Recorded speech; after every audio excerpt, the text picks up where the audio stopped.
The Big Bang, understood as the beginning of time, has an implicit problem called spontaneous generation. How can creation appear suddenly out of nowhere? If we seek to understand the world, if we decide to embark on this quest, we cannot admit anything coming from nothing, because then the hope of understanding what is going on vanishes. In fact, that hope it is the one that is implicit in the energy conservation principle, which precisely states that things are not created or destroyed, but are transformed. If we remain faithful to this principle, we must assume that before the Big Bang there must have been something that ended up being transformed into creation. But what it is, the only thing we can say about it right now is that it is absence of creation. Can we think of any natural cycle where two equally antagonistic natures alternate? Yes, the moon cycle. The cycle of the moon alternates light and shadow, which are also two antagonistic natures since darkness is absence of light. Therefore, let it be assumed for now that the presence of creation in the universe alternates with its absence in the same way that light and shadow do in the phases of the moon.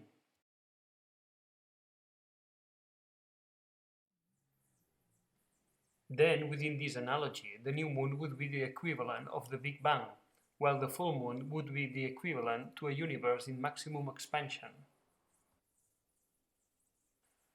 Note also that since we observe the moon from the outside, both its light and darkness can be observed simultaneously.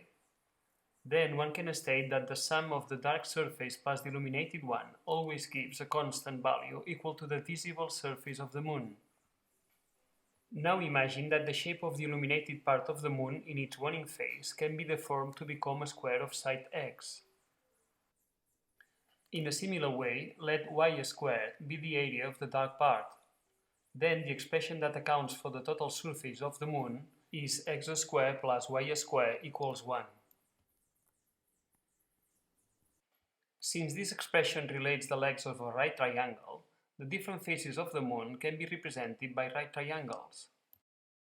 Then, if one overlaps these triangles, the upper vertex of the triangle is seen to move on a circle of unit radius as the faces of the moon advance.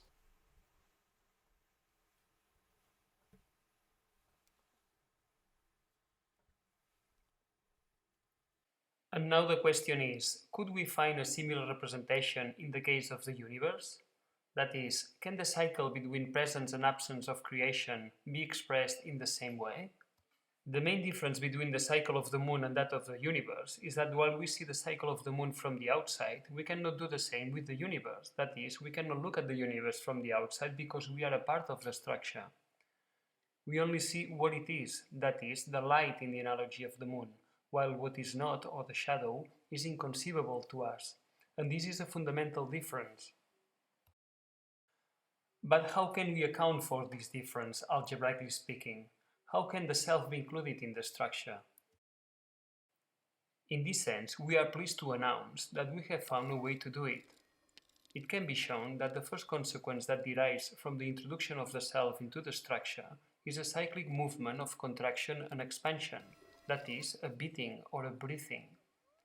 It also turns out to be that this phenomenon is universal, in the sense that it is intimately linked to the properties of space-time. It also takes place on all different scales, from the cosmos to the microscopic world. These results seem to be in full correspondence with the ontological and cosmological vision of the Neijing, and it is precisely this dialogue between physics and natural medicine that we would like to discuss with you all.